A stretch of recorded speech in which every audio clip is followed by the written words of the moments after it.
2023년 1월 1일 이후 증여시에는 시가 인정액을 도입, 시가로 인정되는 가액을 적용하여 취득세 과표를 적용하기에 증여 취득세 과표 자체는 다소 올라갈 것이다.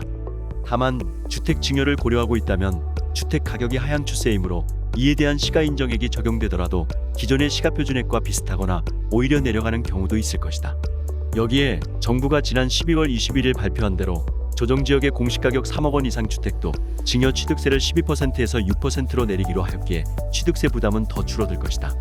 일반 매매로 취득하는 경우 여전히 다주택자 취득세 중과세율이 적용된다.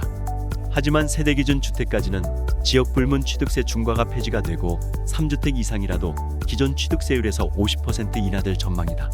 한 가지 유의할 점은 종전 일시적 주택자의 경우 2022년 12월 20일 이전에 취득했다면 소급 적용이 되지 않고 2022년 12월 21일 이후 잔금을 한 취득분부터 적용이 된다.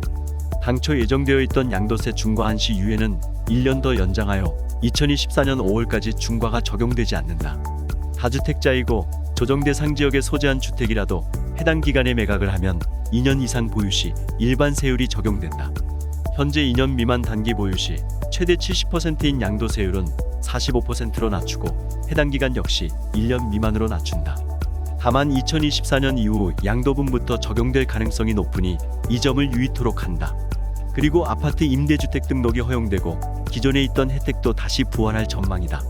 첫째, 취득세 감면 혜택은 신규와 전용 60제곱미터 이하가 가능하다.